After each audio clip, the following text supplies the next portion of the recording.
You're listening to Slutty Society, a podcast exploring sex, sexuality, and all things in between.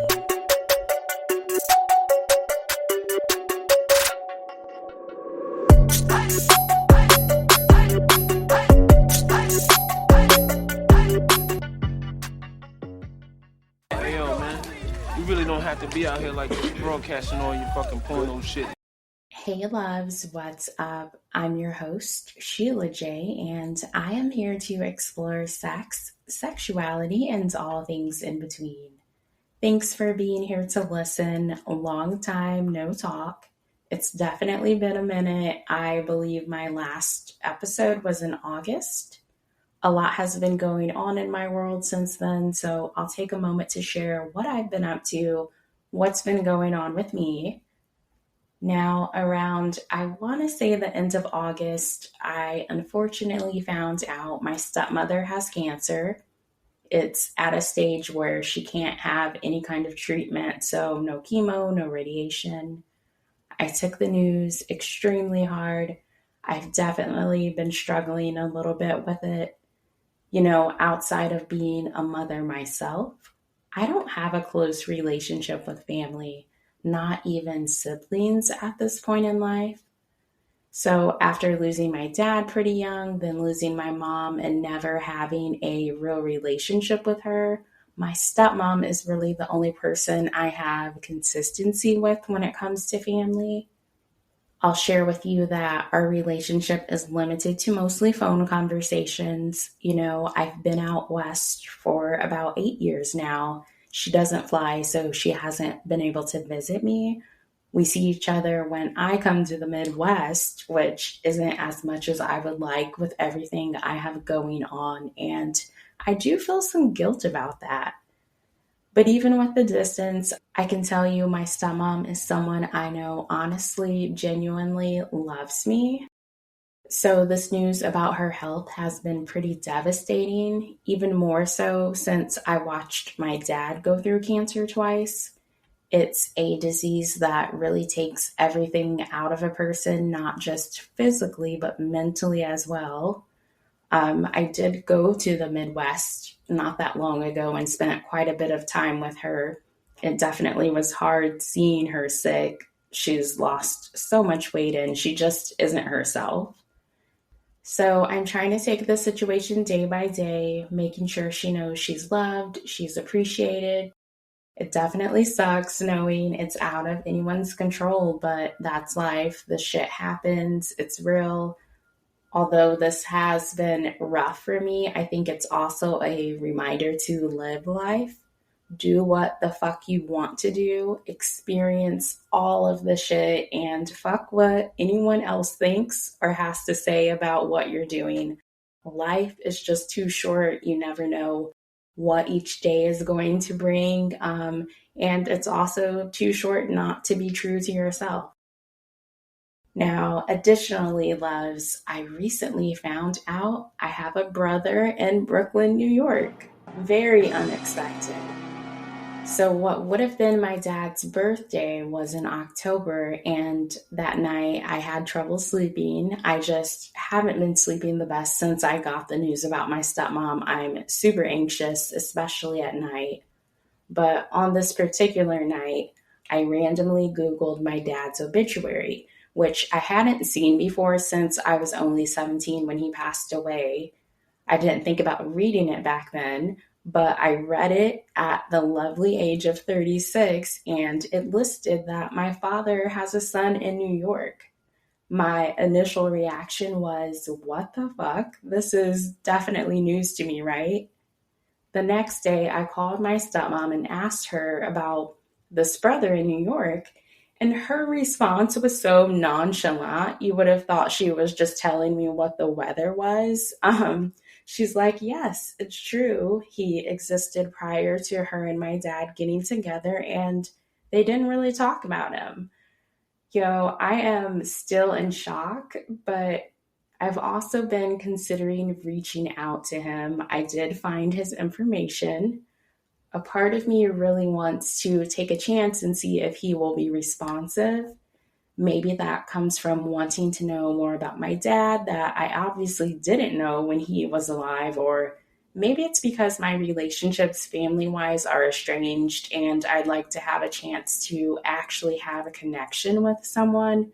Maybe it's a little bit of both. To be determined. I am still processing it. The shit is wild. Outside of that, I spent some time in Texas at the end of summer and early fall for work. It was cool. It's always nice to see my Dallas and Houston colleagues. They're pretty dope people. But let me tell you, it was hot as fuck in Texas. The day I got there, it was 111 degrees. I walked out the airport feeling like Hansel and Gretel being shoved into the witch's oven. Just the fucking audacity of the heat there. It wasn't for me. Now, also related to work, this is pretty new. I am working on a side project, or I guess a side job with a company in San Francisco. I'm pretty excited about it. I'm creating some policies, best practice manuals, and basically all things related to HR processes for them. I've gotten this question about what I do career wise a couple of times from people writing into the podcast, but I don't think I ever answered it or addressed it on any of my episodes. But my career is in human resources, which may be shocking to some people based upon the content of this podcast, but I've actually been working in HR since my early 20s. It's like breathing to me now. I've also done quite a bit of HR work in the tech sector and startup environment, so this new project makes sense for me. I'm going to work on most of their stuff, remotely, and I'll also get to spend some time in the Bay Area here and there, which I love. So on top of mom shit, my career involving my main job and this new job slash project, I'm jumping back into the podcast. I am staying fucking busy, but honestly, I'm the type of person that if I have too much free time, I'm bothered. I need a lot of shit going on. Bring on the fucking chaos. It keeps me sane. Okay, last thing. Normally in my episodes, I might bring up a movie or some nerd shit, and I feel like over the last couple of months since I've made an episode, a few things have stood out for me, and I definitely would have talked about them. So I am going to nerd out really quick before I get into the sex talk. Fuck it. First, the Teenage Mutant Ninja Turtles Mutant Mayhem movie.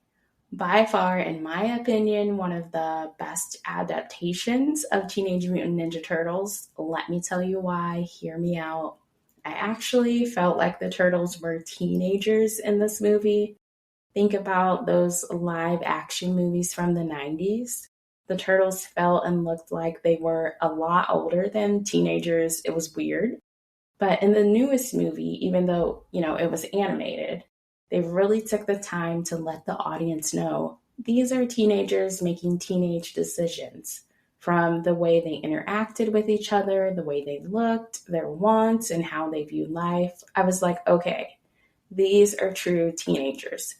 And the twist that April O'Neil, who we normally see as a reporter, as a grown-ass woman, was a teenager as well.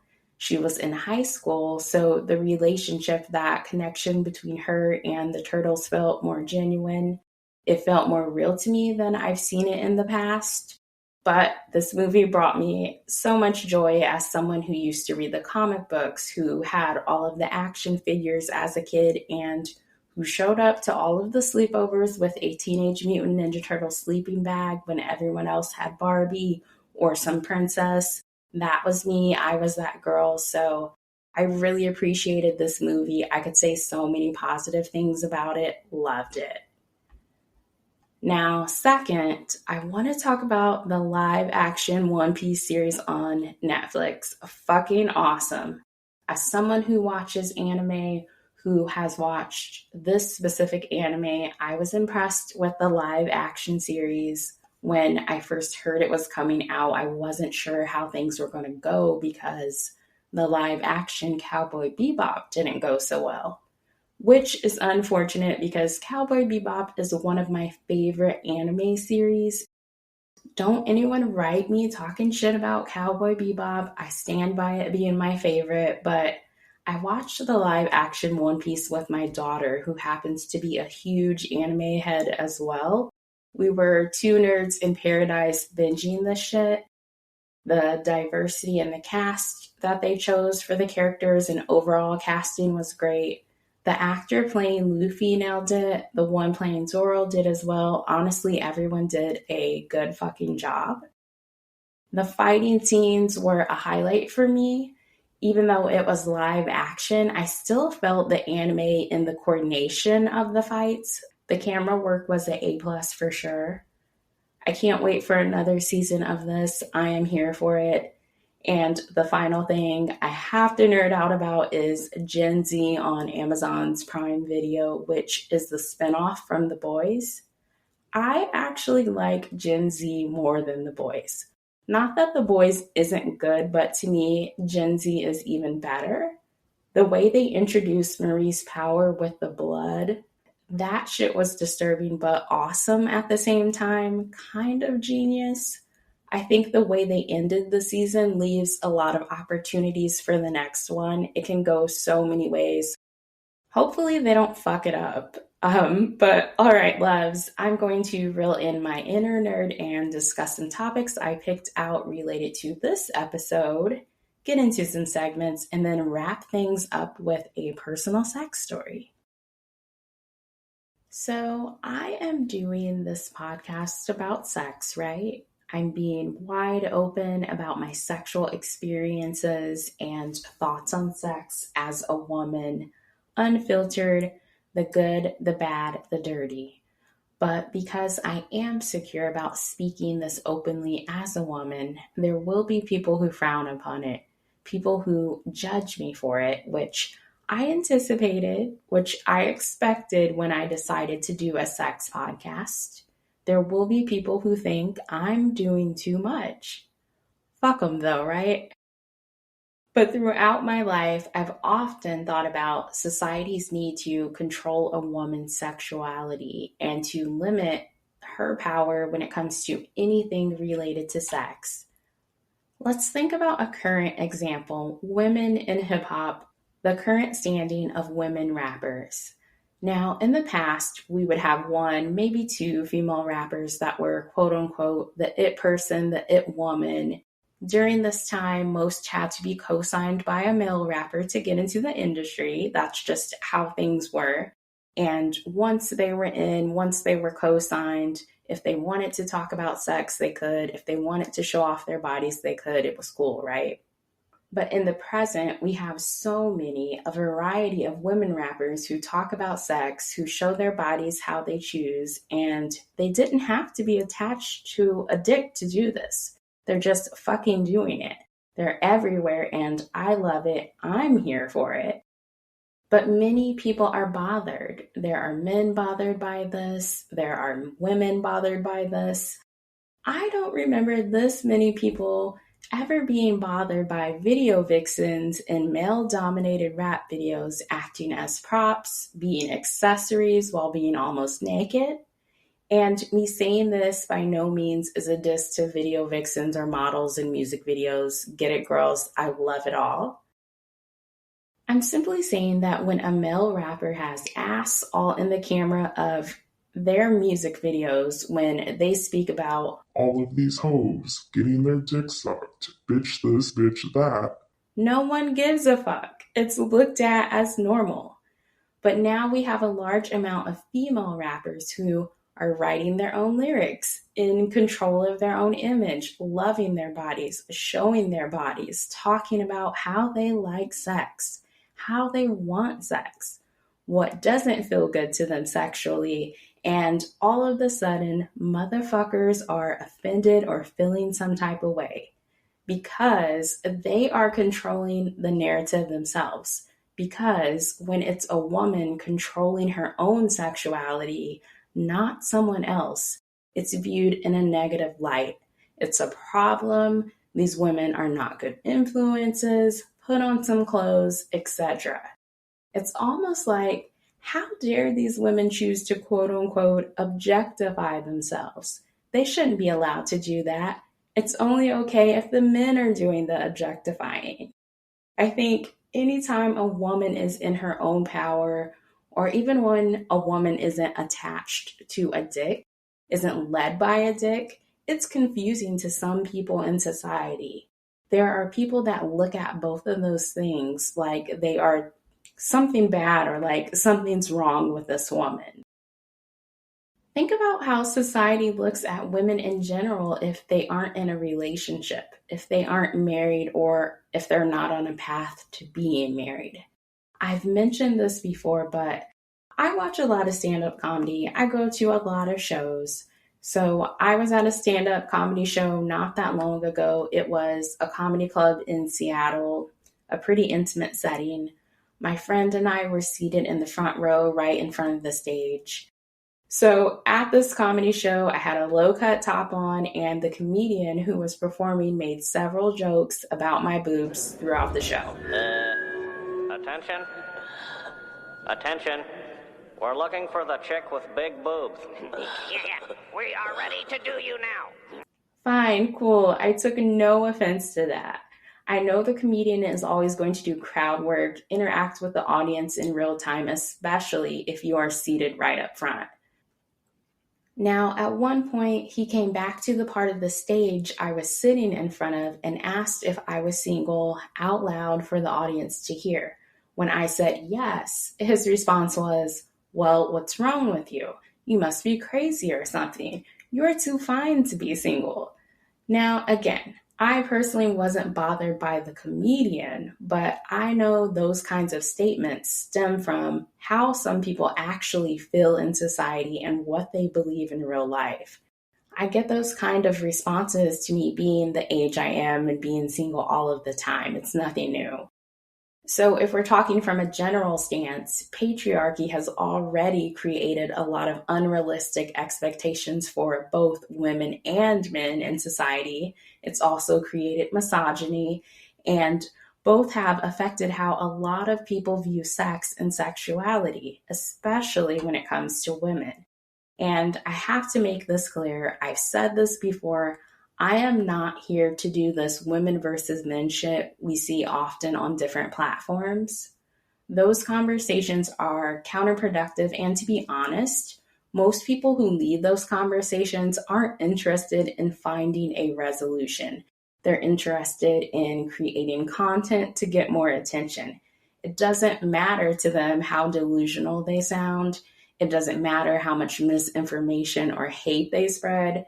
They aren't interested in logic, facts, or critical thinking skills, which are lacking these days. Any attention, good or bad, is now what the majority of these people crave. And they also don't care about the impact these women versus men debates create. So when I speak on how women are viewed for controlling their sexual power, or how they are viewed in general in society when it comes to romantic relationships, I'm not saying let's blame all men, because again, we see negative perspectives sometimes come from all sides. I'm saying let's take a moment to think about why some people have those negative perspectives. Let's take the time to think about why there's such a strong reaction to a woman freely talking about sex, or a woman wearing revealing clothes, or why there's a strong reaction to a woman who isn't interested in marriage.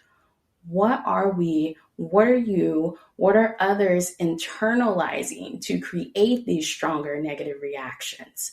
That's the conversation that doesn't happen enough. Now, I have a question for you.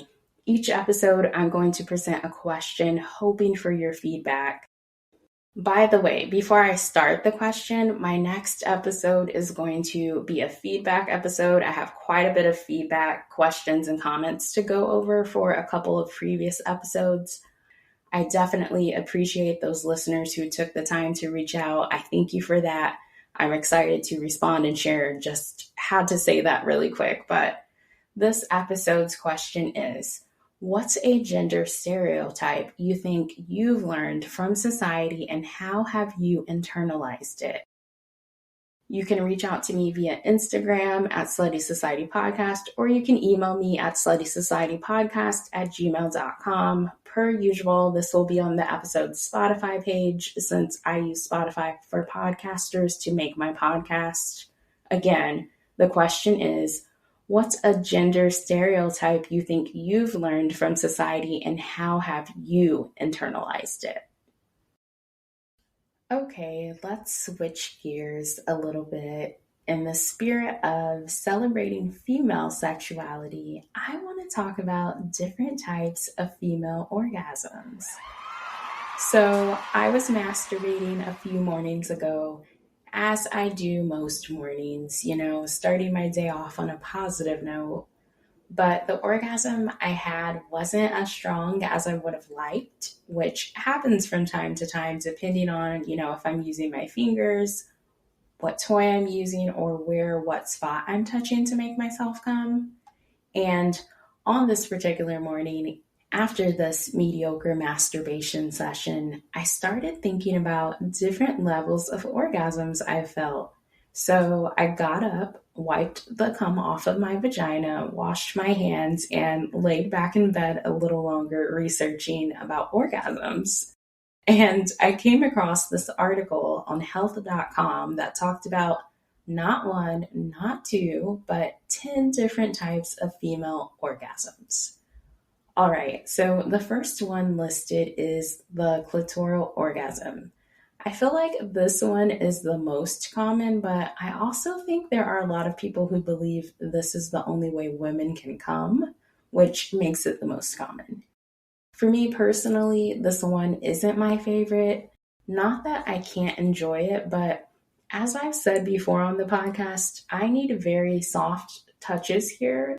There are literally millions of nerve endings on the clit, in case you didn't know, and I don't understand why people choose to rub it like a scratch-off lottery ticket. If you're going to rub a clit, start off with a low pressure and ease your way to, a higher or more intense pressure in case your partner has a sensitive kitty like me. Message! Okay, number 2 in this article is the G-spot orgasm. For me, this is a favorite. If you have yet to find your G-spot, if you're a woman or if your partner hasn't found it, it's in the front wall of your vagina, about halfway between your vaginal opening and cervix. Mine kind of goes to the right a little bit, just in case anyone is curious, but the article also states the orgasm is deeply intense compared to others, and from my experience, from my vagina, I would have to agree. Now, number 3 is the vaginal orgasm. This orgasm comes from an additional erogenous zone called the A spot, and the A spot is located on the high front wall of the vagina. It's noted it can trigger a deep vaginal orgasm when touched right away. I don't think I've ever experienced a one touch and done, but I'd like to add it to my bucket list. I am a person who is goal-oriented, so I hope to make this happen one day. Okay, number 4 isn't for everyone, but I have to admit, sometimes it's for me. Number 4 is the anal orgasm. The article states that people with a vagina can climax by indirectly stimulating nearby erogenous regions because the anus and rectum are so close to the vagina and clitoris. Honestly, personally, reaching an orgasm during anal sex takes concentration for me. So if you're interested in reenacting your favorite anal video from your porn collection, that is not going to do it for me. I am not a professional. I'm not getting my ass stretched on a regular basis. You cannot penetrate my ass the way you penetrate my vagina. You have to take your time. Additionally, if your dick is the size of my forearm, it is not going in my ass. And I know what you're thinking. Sheila, have some empathy. Some people can't help it that they have a monstrous creature between their legs. It's simply not fair. It's still not going in my ass, okay? I am a firm believer in boundaries, and this is one for me. Okay, number 5 is a nipple orgasm. Apparently, stimulation of the nipple can activate the part of your brain for genital stimulation. This is another one in this article I have yet to experience. I honestly feel like I've been cheated. Now, next is another one of my faves, the blended orgasm. This is when more than one combination of erogenous zones are stimulated at the same time. I must admit, I do love a finger in my ass when I'm being eaten out or while I'm being fucked. I think it's even better when it's done right before I come. I've had some of the best orgasms this way, to be honest.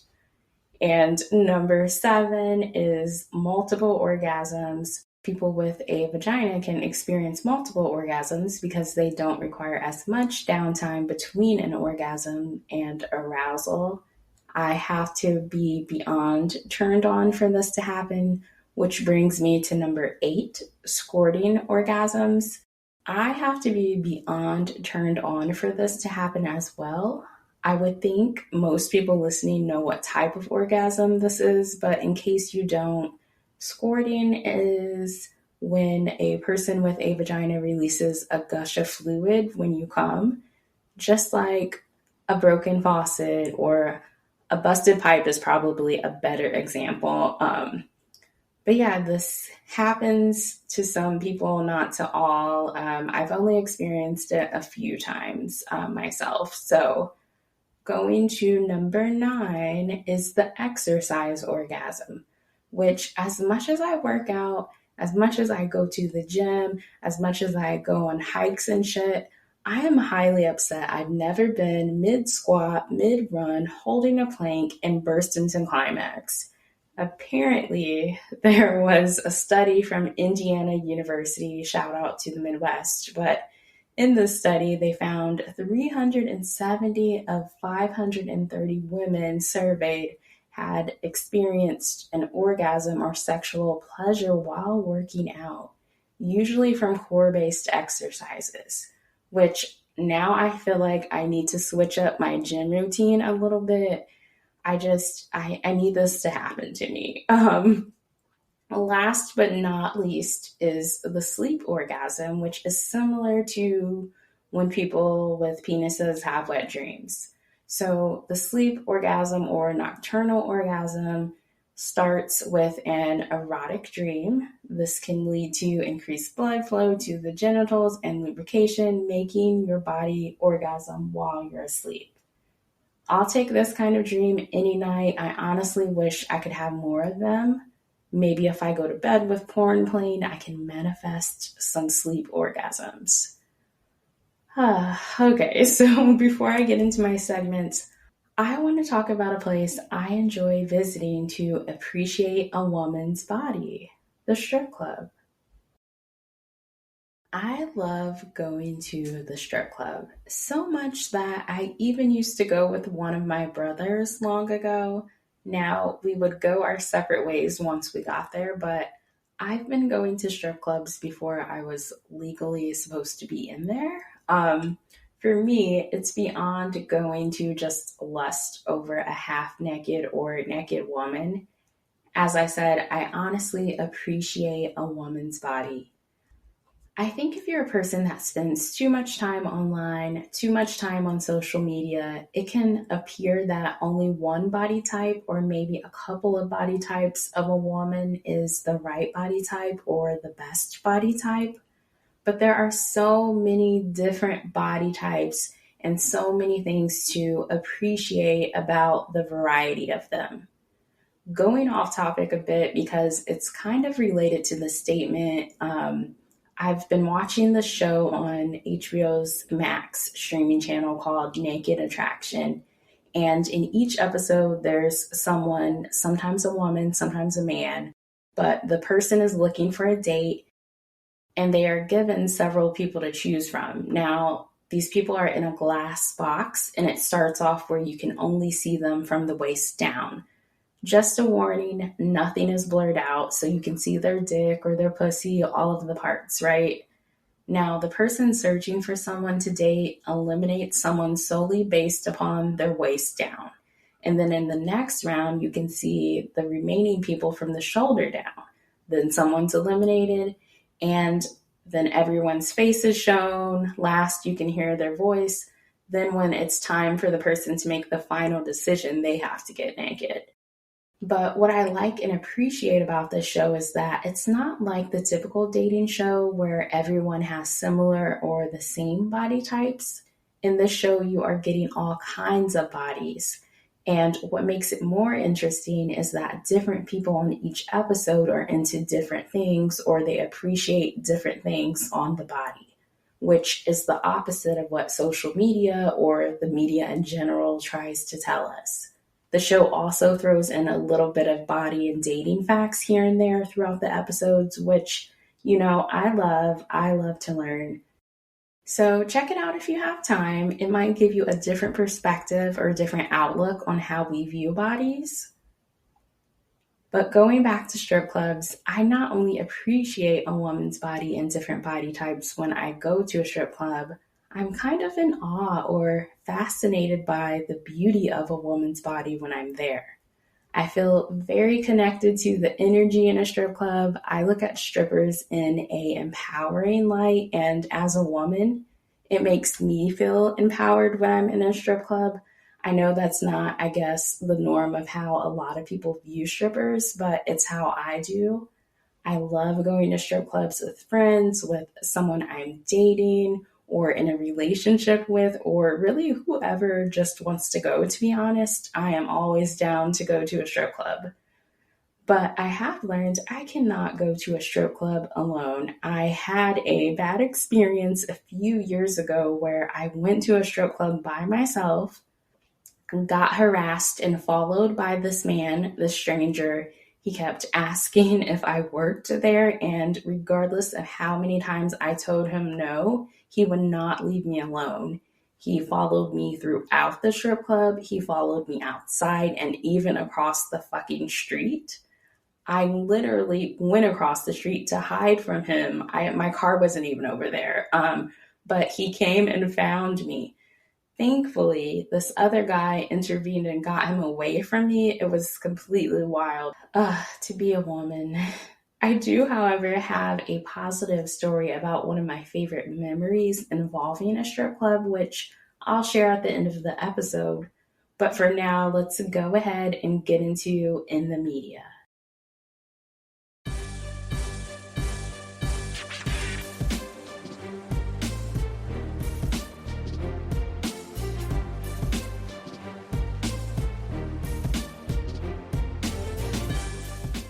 In the media is where I find an article, news report, or story related to sex and or sexuality.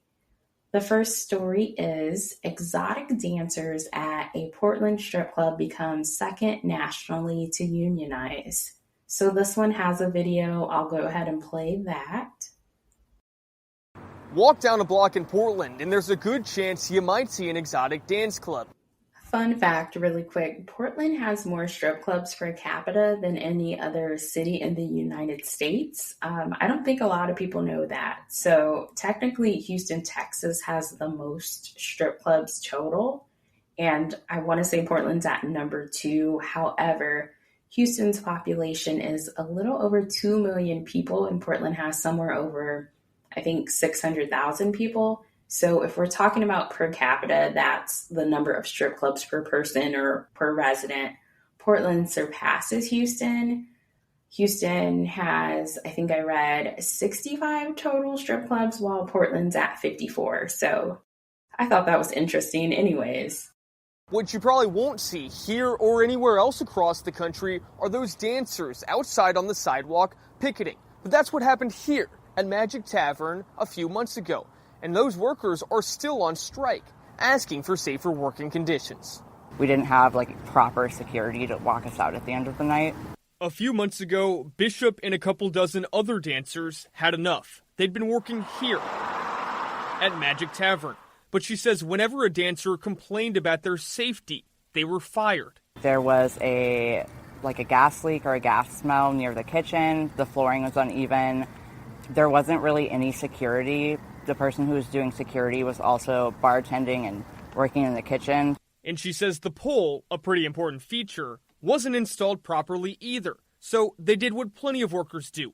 They went on strike this spring and voted to unionize last week, becoming the second dance club in the country to do so, following the lead of a Hollywood club.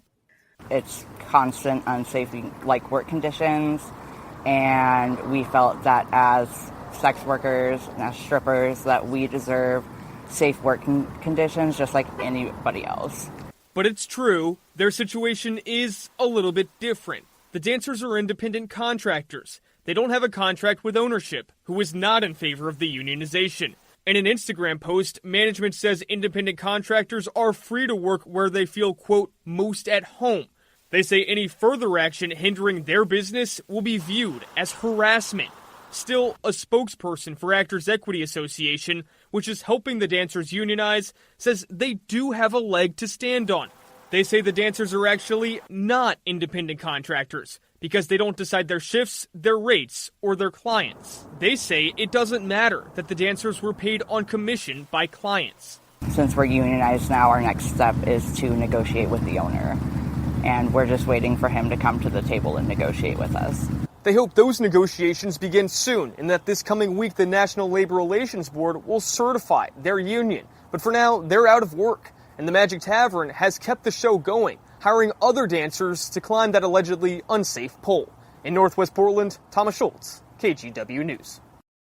So first I'll say the safety concerns are valid. Security issues, gas leaks, building structure issues. Having the expectation that all of those things should be better or should be corrected isn't a ridiculous expectation for anyone to have.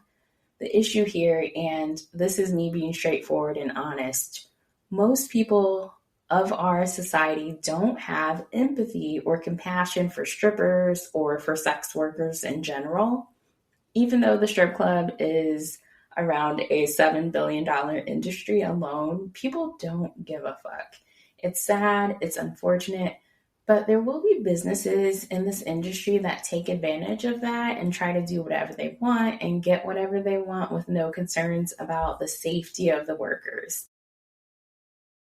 All right, next I have an article that states a law that bans sex toys as obscene and morally harmful is being challenged by women in Zimbabwe.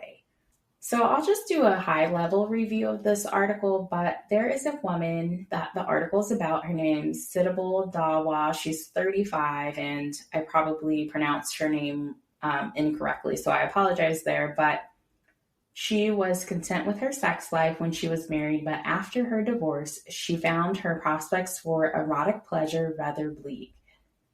In socially conservative Zimbabwe, divorced women and single mothers are often cast as undesirable partners for men, and in her frustration, Dawa decided she wanted to use sex toys. The problem is, sex toys are against the law in Zimbabwe. So apparently there's a law in Zimbabwe, the Censorship and Entertainment Control, and part of that is importation or possession of sex toys is illegal and they are deemed indecent, obscene, harmful to public morals, which is fucking bullshit. And owning a sex toy can put a woman in prison. Apparently the law is still active because last year there were a few women that went to prison for having sex toys. One of them was running an online business, selling sex aids to women and offering advice on their use. She spent 2 weeks in detention and was sentenced to 6 years in jail or 640 hours of unpaid community work. This particular woman in the article has filed court papers suing the Zimbabwe government and is seeking to have parts of the law repealed. The court is considering her case. I hate to hear shit like this. I am glad there are women out there really fighting to get rid of some of this bullshit. It's fucking crazy. Next, I have a video clip from PBS News. Now, I won't play the entire thing. I think it's about 6 or 7 minutes, but the related points are in the beginning, so I'll play that part for you. When it comes to medical research and innovation, men's health has long gotten more attention than women's health. It was only in 1993 that Congress mandated that women and minorities be included in clinical research. That's right. He said it was only in 1993 when Congress mandated that women and minorities be included in clinical research, just in case anyone missed that. All right. But as Ali Rogan reports, even with improvements over the last 30 years, women's sexual health remains vastly understudied. Just about half the world's population has one. In the medical world, it's been discovered, forgotten, and declared rediscovered, but is usually dismissed as an afterthought. And often it's been seen as shameful. The clitoris is considered the only organ that exists solely for sexual pleasure. You know what? I'm going to run that statement back because I'm not sure if many people have ever thought about this fact. The clitoris is considered the only organ that exists solely for sexual pleasure, but it's also a crucial part of female anatomy, just as sexual health is critical to overall well-being. So why is the clitoris and the sexual health of people who have them still so understudied? Joining me to discuss are urologist and sexual health expert Dr. Rachel Rubin and Rachel Gross, a science journalist and the author of the book Vagina Obscura. Rachel Gross, I'm going to start with you. Why do we, and when I say we, I mean doctors, academics, and the general public, why do we know so little about the clitoris? I think, as you said, there's a long history behind this. In general, we know far less about female bodies than male ones, and that's partially because of who's been asking the questions. So throughout medical history, you ended up with a lot of male anatomists who saw the world from their perspective. One way that they looked at women was as sort of walking wombs or baby machines, and that meant a very different focus than sexual pleasure, which is what the clitoris is all about. So I think we are still recovering from those attitudes, and a lot of stigma and shame still exists today. Dr. Rubin, based on what Rachel has just told us, how does that translate to the medical field and how it thinks about the sexual function of these organs? Well, it's a huge problem, right? So in medical school, I didn't learn about the clitoris. I didn't learn anything about women's sexual health. I then went into a urology residency where I'm a penis doctor, right? I take care of men and men's sexual health. So when I learned as a medical student how to examine the pelvis, they told us to stay away from the clitoris, that in examining it might make our patient feel uncomfortable. Can you imagine me saying the same thing to my male patients if I were examining their genitalia? And there is a very small community of us who do this work, but it's extremely small, extremely undervalued. All right, I'll stop the video here, but I want to reiterate what the urologist stated. When she was in medical school, she did not learn anything about women's sexual health. She did not learn about the clitoris, and she was told to stay away from the clitoris when learning how to examine the pelvis area because it might make patients uncomfortable. Not learning about women's sexual health and pleasure, it just perpetuates the stigma, the shame, and the misinformation surrounding it. All right, loves, I want to move on. Let's get into the more shit you know.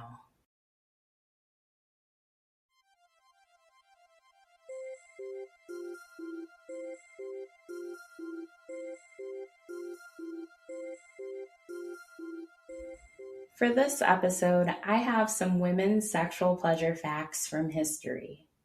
Number 1, 18th century Empress of Russia, Catherine the Great, employed foot ticklers to turn her on. The ticklers also told obscene stories to help get the Empress in the mood to have steamy fun with husbands or lovers, and the foot ticklers were well paid for their tickling services. Can you imagine the job advertisement? Foot ticklers wanted ability to tickle proficiently, storytelling skills a plus. The oldest dildo dates back 28,000 years ago. It was discovered in a German cave and made of stone. Sounds like the origin story of the term rock hard. Women fans of Roman gladiators would use gladiator sweat and sometimes blood as beauty products, aphrodisiacs, and also lubricant for sex by mixing it with olive oil and dirt. Ancient KY jelly. In the Victorian era, the vagina was only seen as a vehicle for men's enjoyment and reproduction, resulting in women being sexually dissatisfied. Those who visited their doctor to complain about symptoms and seek treatment were diagnosed with a medical disorder called hysteria. Symptoms included sexual desire, excessive vaginal lubrication, heaviness in the lower abdomen, shortness of breath, and nervousness. Doctors came up with a treatment which consisted of massaging vaginas to climax with their fingers. This ultimately led to the invention of the vibrator, and probably a lot of cases of doctors with carpal tunnel. Alright, that's it for the More Shit You Know. I hope you learned a few things you didn't know about before. Okay, loves, we're reaching the end of the episode, but before I go, I want to tell you a story.